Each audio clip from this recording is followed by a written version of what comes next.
오늘은 기독교 진리 11강 부활이란 무엇인가? What is resurrection? 이라는 주제를 가지고 말씀을 드립니다. 이 땅에서 행하신 예수님의 사역은 예수님의 삶과 죽음으로 끝난 것이 아닙니다.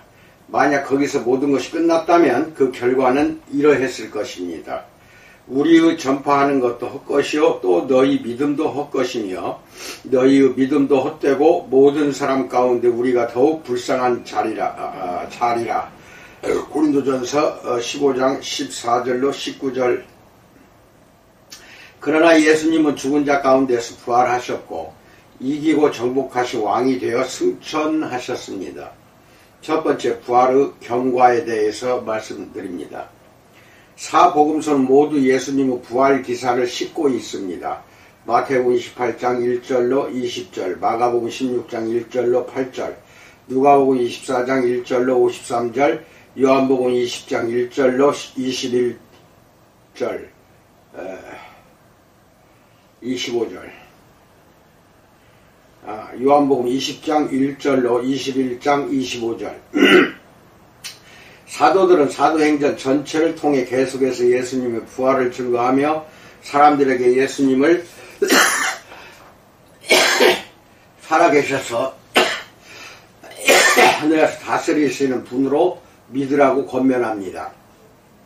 신약성경은 나머지 전체는 예수님이 새롭게 형성된 교회의 머리이시며 살아계셔서 다스리시는 구주라는 전제에 전적으로 기초하고 있습니다. 간단히 말해 우리는 신약성경 전체에서 부활에 대한 방대한 증거를 발견할 수 있습니다. 그리스도의 부활은 다른 사람들도 경험한 것과 비슷하게 예컨대 요한복음 11장 1절로 44절에 나오는 나사로처럼 단순히 죽은 자 가운데서 되살아나는 경험이 아닙니다. 그와 달리 예수님은 죽은 자 가운데서 부활하실 때 더 이상 쇠약해지거나 늙거나 죽거나 썩지 않는 완벽한 몸으로 완전히 새로운 인간의 삶을 시작하셨습니다. 또한 예수님은 죽은 자 가운데서 부활하실 때 영생할 몸을 입으셨습니다. 예수님의 몸은 썩지 아니함을 입고 죽지 아니함을 입으셨습니다. 고린도전서 15장 53절. 예수님의 새 몸은 물리적인 몸이었습니다. 제자들은 예수님을 보자 그 발을 붙잡았습니다. 마태복음 28장 9절. 제자들은 또 예수님이 죽은 자 가운데서 일어나신 후 모시고 음식을 먹었습니다. 사도행전 10장 41절. 예수님은 새 몸으로 떡을 가지사 축사하시고 떼어 제자들에게 주셨습니다. 누가복음 24장 30절. 예수님은 또한 도마에게 자기 손과 옆구리를 만져보라고 권하셨습니다. 요한복음 20장 27절. 성경은 예수님이 육체적으로 죽은 자 가운데서 살과 뼈, 누가복음 24장 39절로 이루어진 몸으로 부활하셨음을 분명히 밝힙니다. 두 번째, 부활의 결과를 알아봅시다.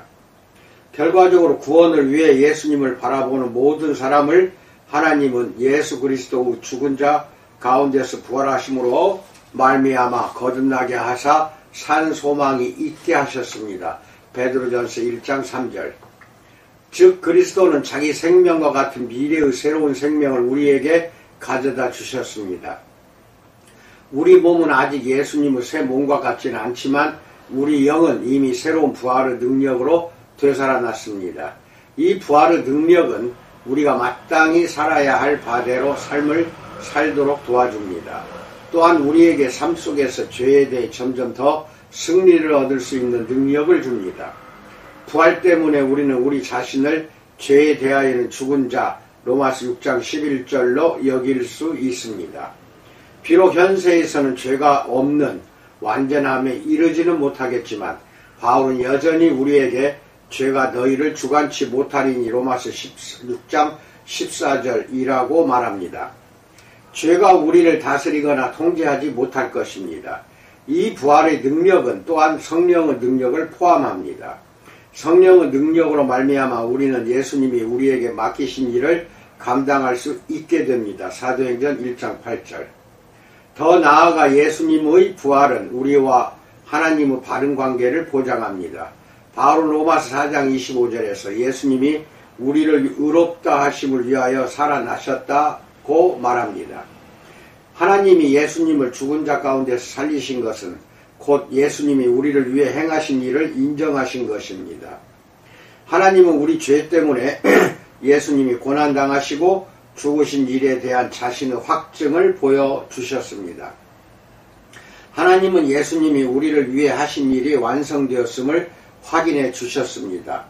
죄값은 지불되었으므로 예수님은 더 이상 죽은 상태에 머물러 있을 필요가 없었습니다. 히브리서 1장 3절에서 말하듯이 예수님은 죄를 정결케 하는 일을 하시고 높은 곳에 계신 위엄의 우편에 앉으셨습니다. 예수님이 하나님 우편에 앉으신 것은 사명을 완수하셨기 때문입니다. 마지막으로 하나님이 주를 다시 살리셨으므로 또한 그의 권능으로 우리를 다시 살리실 것입니다. 고린도전서 6장 14절.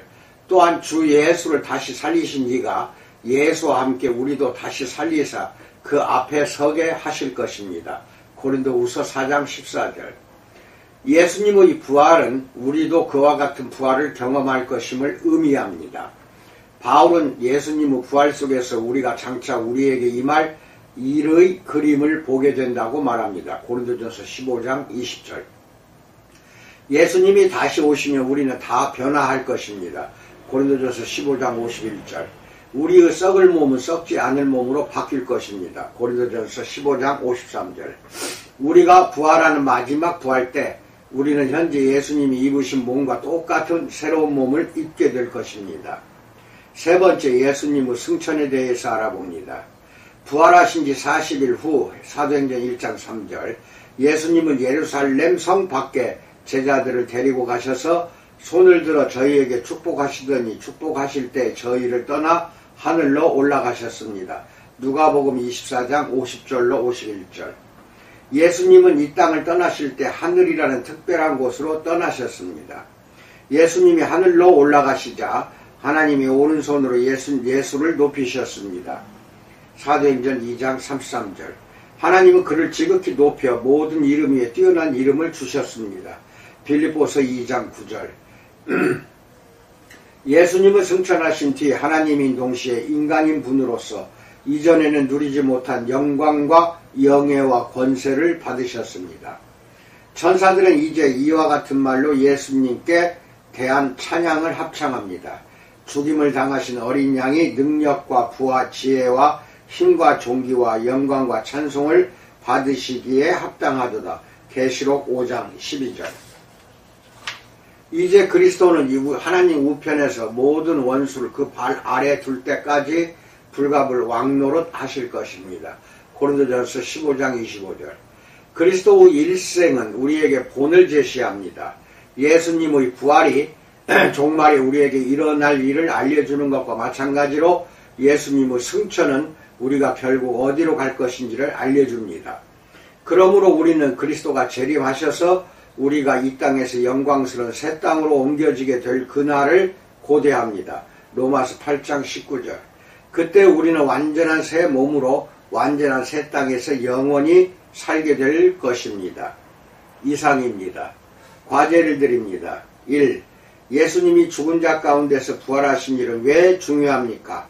예수님이 죽은 자 가운데서 부활하시지 않았다면 여러분의 생명은 어떻게 되겠습니까? 2.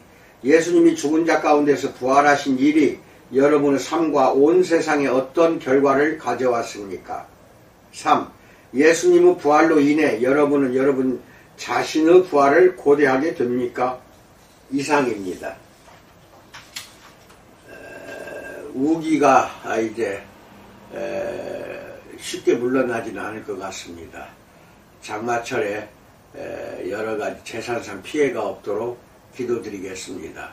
또한 오늘 나머지 시간도 우리 주님의 은혜 속에서 즐겁게 보내시기를 축원드립니다. 감사합니다.